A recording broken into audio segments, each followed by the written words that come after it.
Hello everybody and welcome back to this week's video. As per always, it is the first week of a new month, which means we have my wrap up.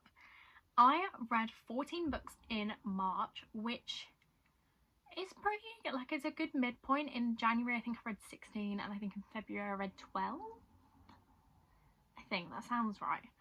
So 14 is like a good medium between the two. I've absolutely been devouring books this year. Like last year I was averaging like 8 books a month. Now I'm eating them like it's breakfast. I don't know what's happened, but I'm not complaining. I love reading. This is great. And I have so many books on my TBR that this is probably the rate I need to keep at. So these books are kind of in no particular order. They're just the order I yanked them off my shelf. I have like a cube shelf here that I put all my books that I've read for the month in, and I like stack them up. So they're kind of pulled out in reverse order, but that's fine. So to start, we've got some books that were featured in a video. These were in my catching up on February releases. So we've got First Time Caller by B.K. Borison. This follows Aidan and Lucy, who end up hosting a talk show on a radio to find Lucy a boyfriend. It's really cute. I did enjoy it. I audiobooked most of it and then I got bored of the audiobook and finished it. I was gonna say manually, I don't think that's the word I'm looking for, but I read it with my own eyes. I don't think that was a good way of describing it either, but we move. I gave this a 4-star. It was good. I'd say it was pretty average for me in terms of how much I liked it compared to other things. Like, I liked the characters, but the plot was just a bit like, okay, I'm bored now, can we wrap this up? So maybe like a 3.75, it's more accurate, but I don't know, I'm swayed by the cover, it's gorgeous, and again, I've got the little sprayed edges from the works, so maybe that's swaying my opinion a little bit, but a 4-star for this one. I never know where to put these books once I've talked about them. There's only so much space. Then I have got Deep End by Ali Hazelwood. This is about Scarlett and Lucas, who I think Scarlett is a diver and Lucas is a swimmer. And they kind of get into like a weird arrangement where he used to date her friend and they broke up after a few years, and now he and Scarlett are experimenting together because they both like BDSM, but from memory this doesn't really get into that like drastic territory. Like when I hear BDSM I'm thinking like the worst of the worst, not worst of the worst, like be into what you're into. I love reading about it. That's all I'm going to divulge. But I think this could have definitely gone further for what it was marketed as. It's definitely, I enjoyed it, but I can't remember too much about it and why I enjoyed it. So at the time I think I gave this a 4.75. I'm gonna lower that to a 4 because I cannot tell you most of the plot points of this. But I did really enjoy it. I enjoyed it more than First Time Caller, definitely, but reflecting on it, definitely not a 4.75. Probably more like a 4.25 if I'm being generous. But yeah, I don't really remember much that actually happened in it, so that's probably not helpful. But then I've got Wings of Starlight by Alison Saft. This is a prequel to Tinkerbell, following Queen Clarion when she was training to be queen, and Lord Mallory, who is the Winter Fairy. I did not read the back of this before going into it, so I was moderately confused when I went into this. I knew who it was about, but not the story.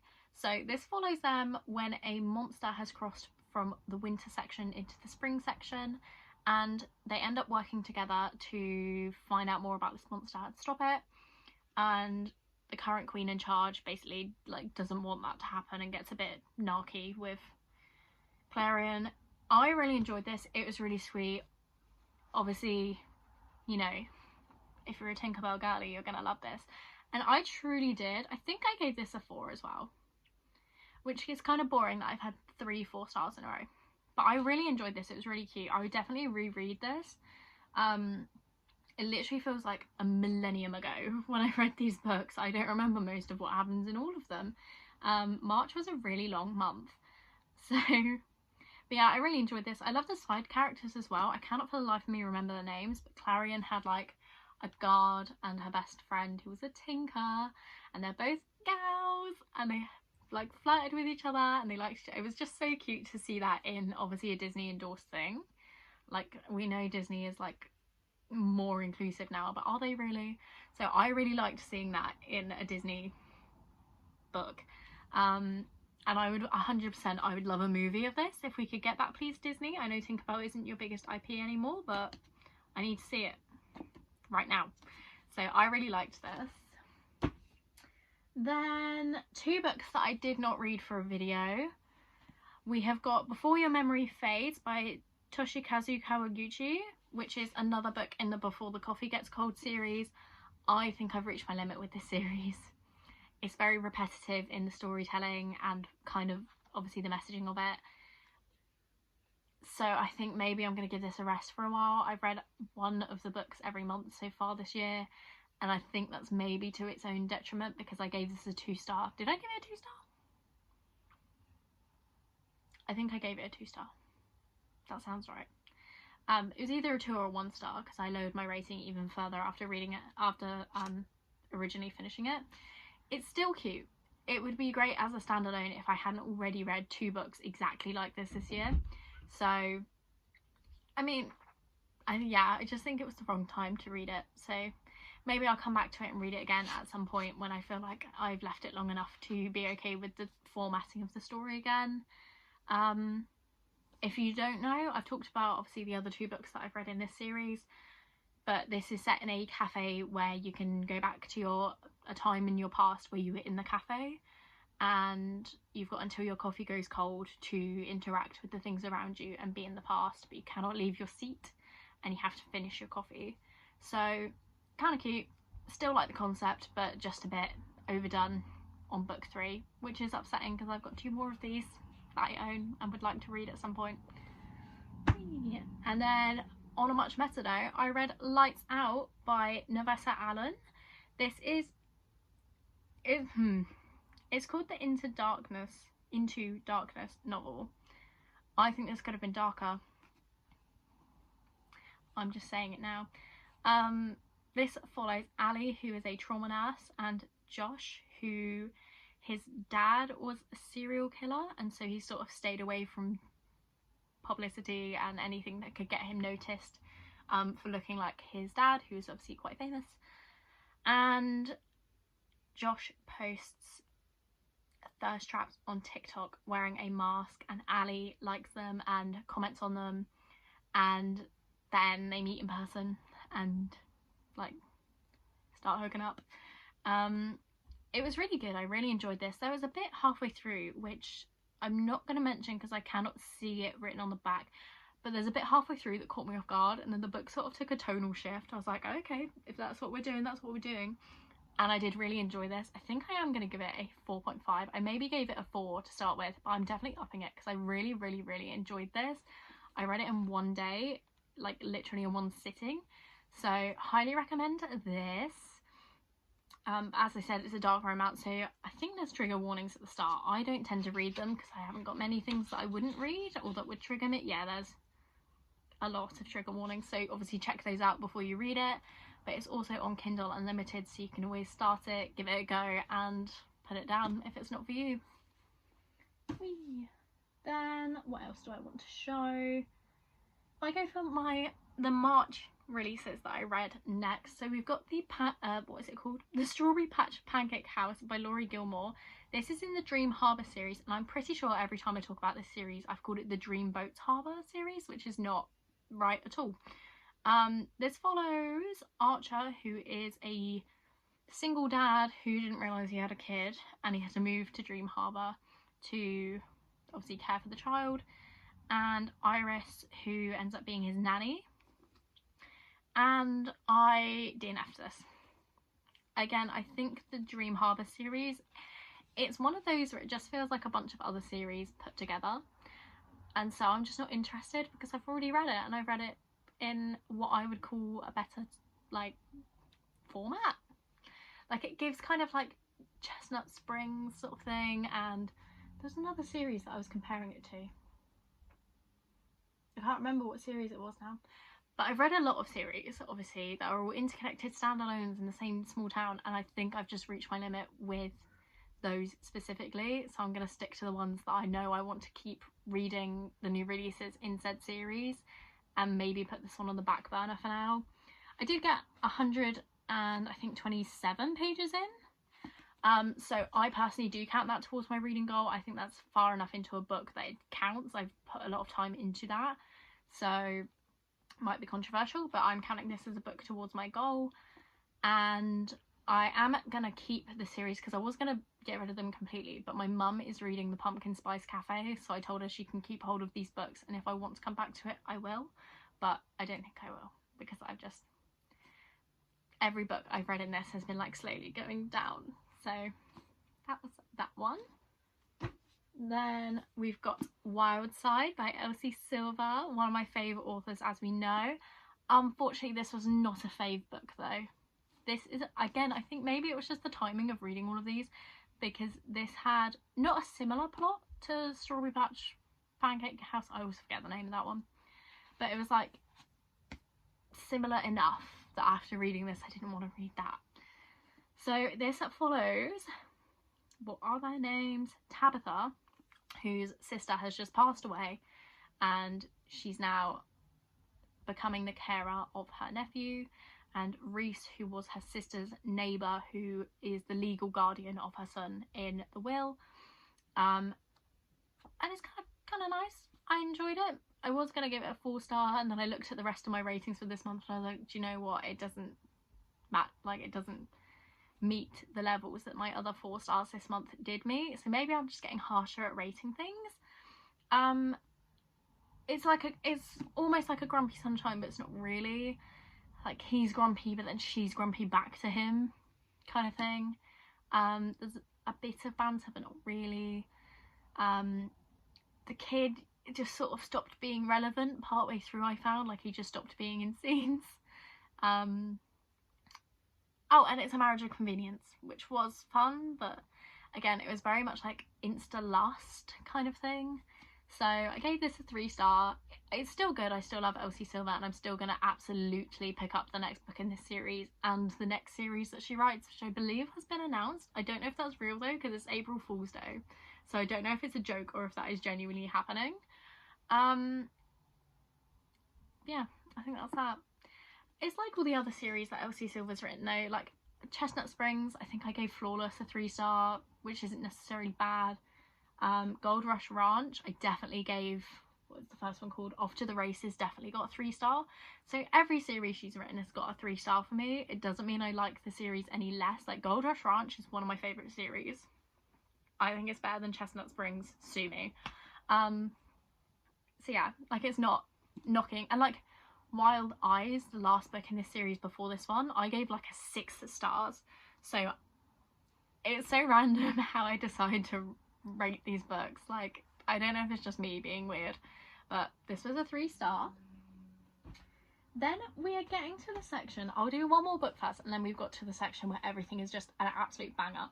So very randomly, on the final day of the month, I picked up the Taskmaster behind the scenes book. It's called An Absolute Casserole.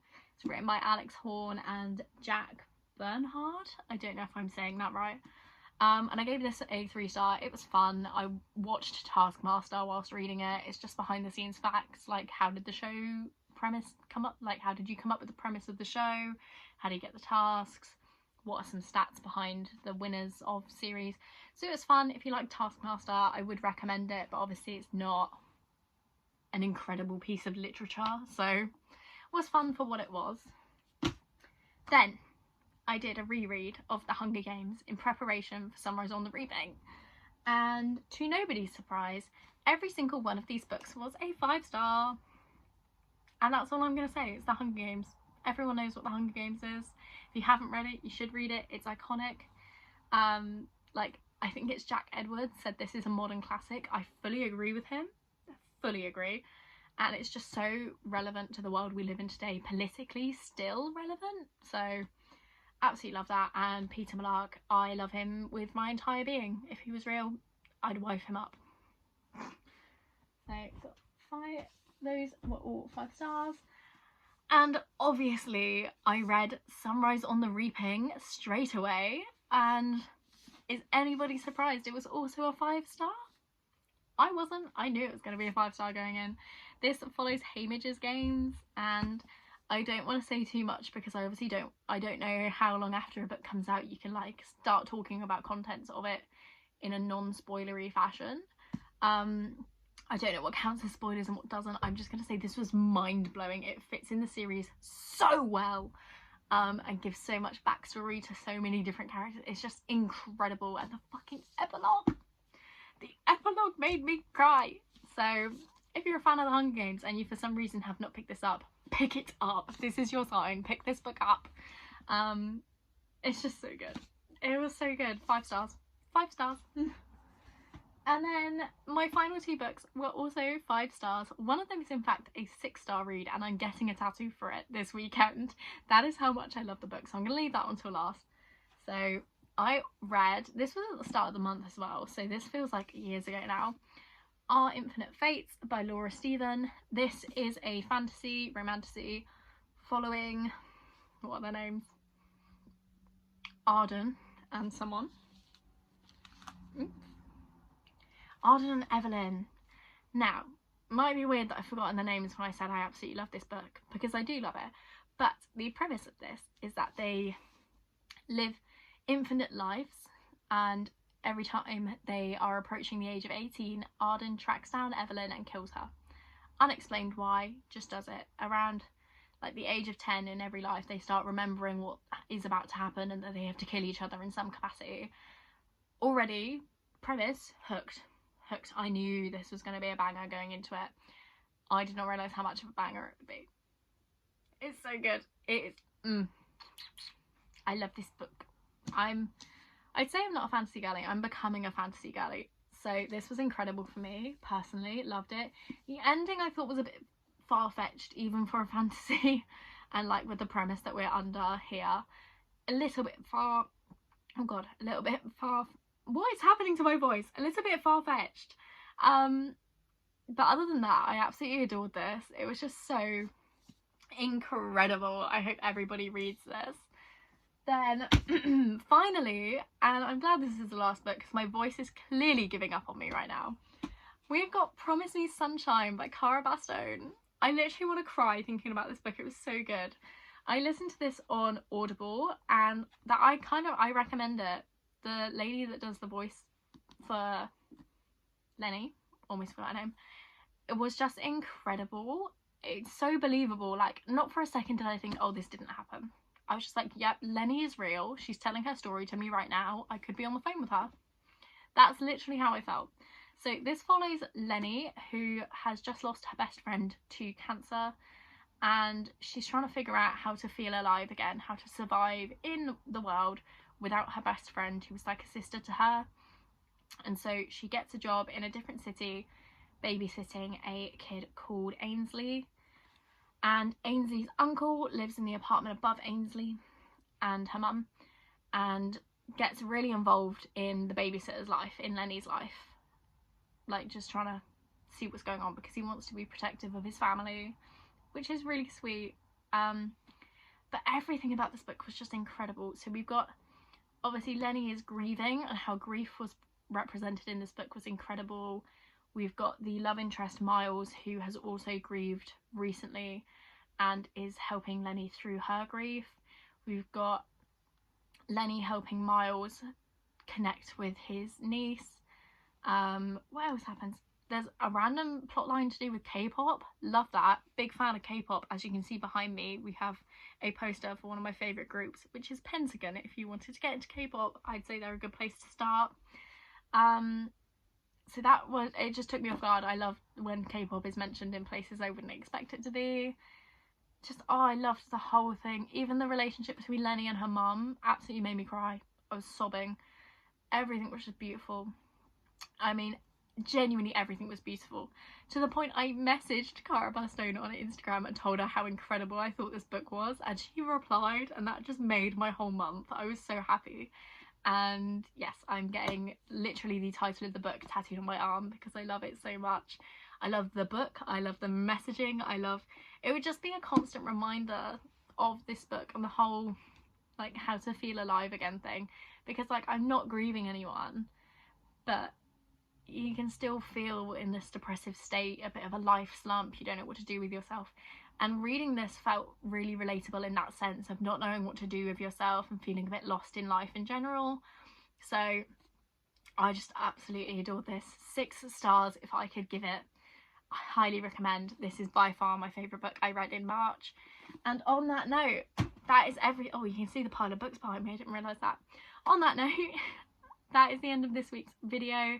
Thank you for watching. If you've read any of these books, let me know what you thought, and if there's anything you would like me to see, leave me a comment down below, and I will see you next week. Bye!